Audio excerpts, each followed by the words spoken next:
Making a game on the scale of Halo takes hundreds of people with different skills, a singular vision, and time. Lots of time. But before a game reaches store shelves, the team must create thousands of assets that are tracked in 2-week deadlines we call sprints.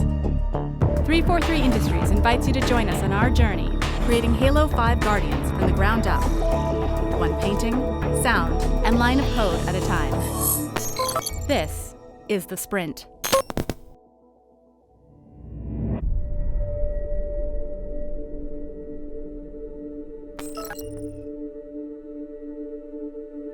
We're going down to LA today to shoot a lot of the character-driven scenes. We've been focusing a lot on mostly stunt and action sequences in the last couple months. Typically, we would shoot a little less in a normal 4-day shoot. This 4-day shoot is going to be a little aggressive. It's going to consist of 2 pretty robust rehearsal days and then 2 significant shoot days. Again, we were able to get everyone on set together for a limited time, so we've kind of got to cram as much as we can in this 4 days as possible. It's an ensemble cast this time, so availability is tough to schedule sometimes. We're shooting our opening sequence in the Pelican Deployment Bay area where we meet our team, Osiris team, for the first time. Locke, Tanaka, Vale, and Buck. We'll shoot the briefing room scenes, which are on the Infinity.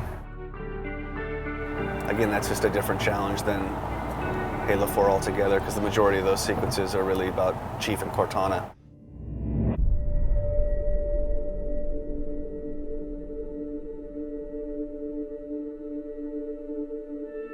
You go from maybe 2 or 3 characters and you jump to, 6, 7, 8. So technically, that's 8 face setups on a day, 8 audio mics, 8 head cams, more makeup people to come in and put dots on faces. And then when you put all those actors on set together, the sort of chaos factor kind of goes exponential.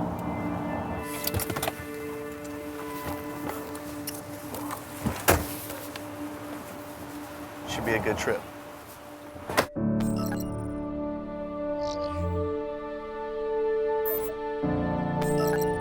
There's obviously an intro cinematic that would leads into every mission, has one of them. For E3, we've actually cut things in from cinematics throughout the games to sort of build that story, build the mythos of what the mission is, who the key players are. But yeah, we definitely had to edit out things so we didn't give away too much.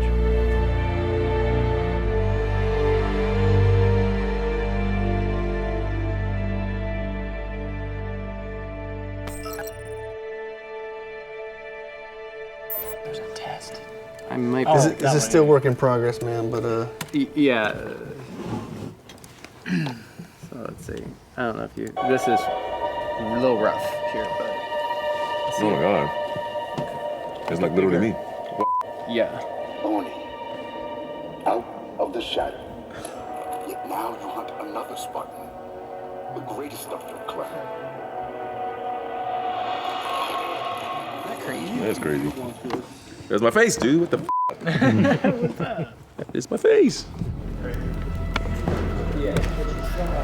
we fade down, we fade up into where Osiris is, and we have Buck and Locke talking about the idea of going after Chief. Effectively, it has a front part of the scene and a back part of the scene, but the front part of the scene, it takes place in the briefing room, and the back part of the sequence takes place in the Infinity kind of hangar bay area. Out that way there's a large window we can see out into space. Oh, here, check this. Roland's here. Lasky's right there with the Zin, right? The monitors are behind you. Here's our table, which Roland is on. And like I said, this is our window. Okay? So we're doing a little something at the top here. Like, am I like in the console? Yeah, we'll have like some screens that are up here between you and him. So yes, so I can be working on something. You should. So this table is just a little bit too big. So see how it's probably 4 inches on that side. Yeah. Yeah, maybe 4 to 6 inches on each side. Can we get it closer, dimension-wise? I mean, if you want to do some construction, we certainly can.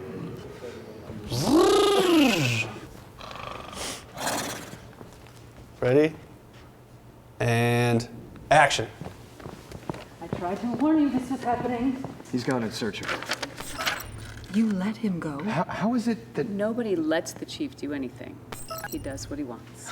Until 0631 this morning when he was declared absent without leave. This isn't about the Master Chief. John is not equipped emotionally to deal with her as a threat. Hey! Is anyone going to answer me? You're out of line, Roland. Yes, sir. But so is everyone else. And cut. How'd that feel? Well, My note to myself is it's worse than you think. I don't know if that helps you. It does. Okay. And is this like an I told you so moment, obviously, of like, we've been through this before? I feel like I've Is seen that a what lot you're more referring to, or do you conversations mean like, something I else? told you, you were stupid. Like, do I believe him there too? Am I kind of defending him? Like, he might be on a mission that's good.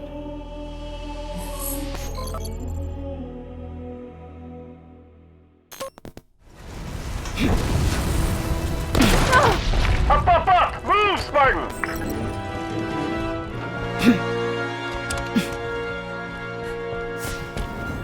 Just don't die for the next 30 seconds. I have to say that because Juan Carlos isn't good at it. Maybe this was. It's true. Okay, for the sake of this, let's try to all get together at the beginning before you go in. Yeah, bunch up in the archway and go through together as much as you can. Right. All right. 3, 2, 1, go. There it is, the Guardian. I got teleported there. Well, you got popped into position. Not leave it without us! Hurry, Osiris!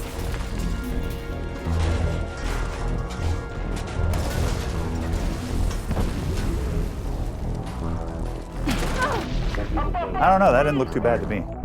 Do you want to show me where that dodgy-looking thing was you spotted?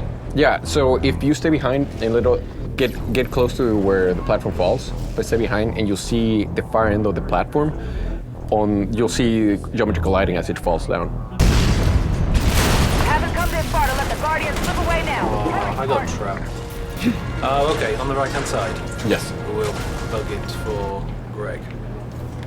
A lot of things have to come together for this sequence to play believably and reliably. And we're just sorting out which components are solid and which ones are giving us trouble and trying to triage out what we're going to do about each. We also want a good experience for all 4 players.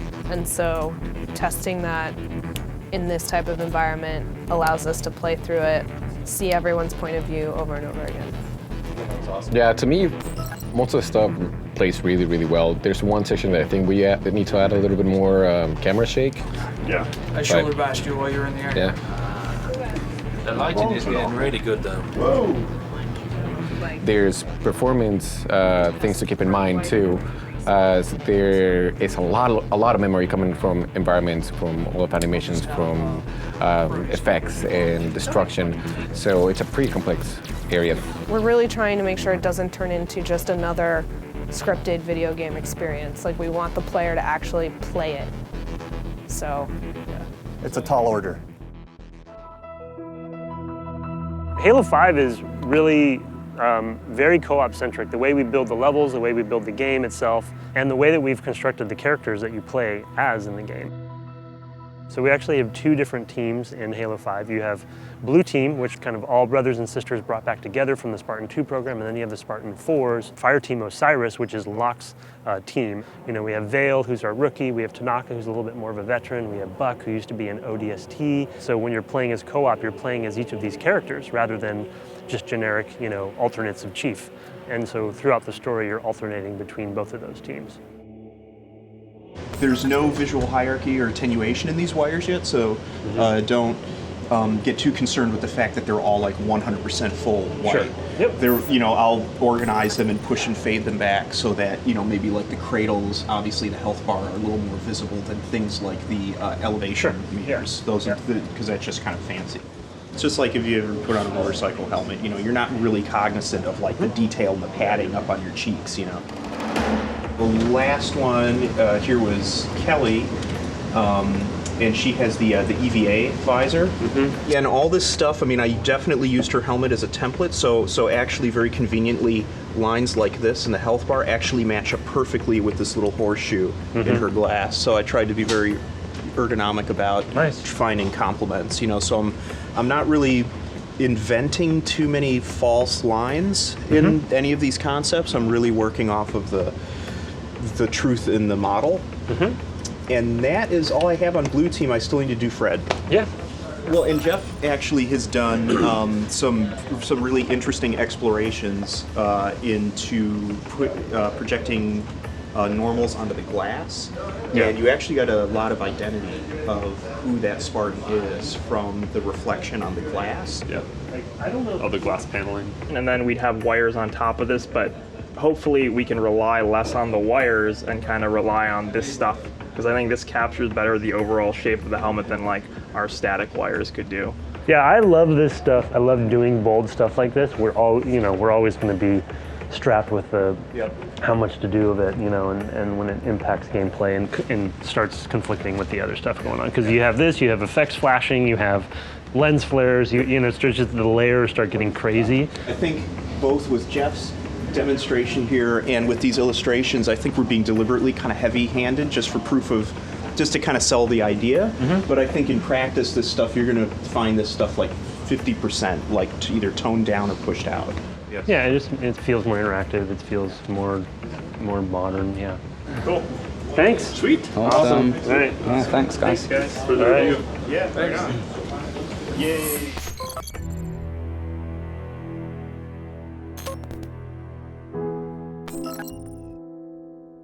So the new dual camera setup that we have on Halo 5 lets us get a stereo view of all of Brian's markers so that we can see them with 3D coordinates. That's going to make everything a lot more accurate and give us an even better facial solve. What do you say? Cool. Guys on standby? Oh yeah. Ready for trouble with our wooden assault rifles. This is the second part of 060, and it's basically Locke and Buck having a moment where Buck's really unsure and uncomfortable about the fact that they're going to go track Chief. Travis, he's our backup Buck. Travis is also our primary Fred as well on Blue Team, and we'll basically be taking his entire performance if we can't get Nathan Fillion in here, and then we'll just have Nathan do some audio on top of his performance. So there's Locke. So we're going to start here with Locke, walk around that side, the right side of the table, and then go to mid volume. Okay, sounds good. Castle 1. And action. So you're okay with this? This isn't just another target. Every target is just another target, Buck.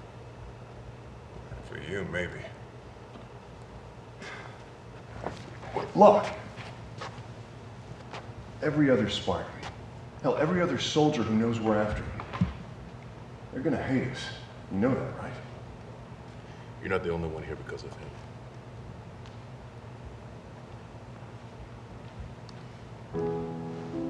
Let's cut there. Let's cut. Matt, the timing of take 5 was like perfect, except for the approach. All right, so if we can't get this again, we get that approach, we can just do 2. That'll give you enough fudge room to where to put the cut in, okay? Perfect. 60, Frank, 7. And action. Locke. Every Spartan, hell, every other soldier that knows we're after him, they're gonna hate us. You know that, right? You're not the only one here because of him, Buck.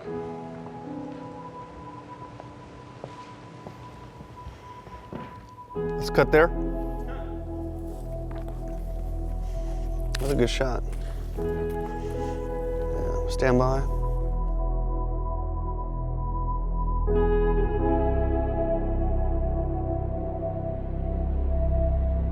You're not the only one here because of him, Buck. Can I see 5 quick? You're not the only one here because of it.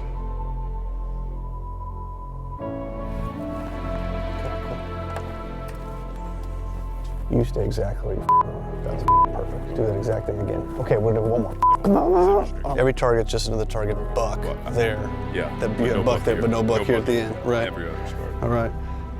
Set. And action. What do you think that's about? A week after we shot Travis, we actually got Nathan into the studio to redo the entire scene with Mike Coulter. Within these blue lines, I'm attached to a camera inside of our actual scene, so I can follow people around as kind of a natural cameraman would. It's as if Nathan Fillion and Buck are standing right here.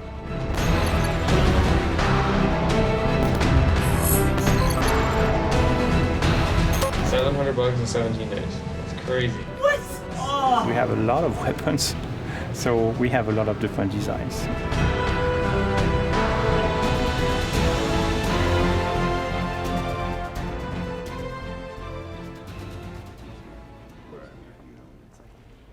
Yeah, we can't come back across this line. Okay.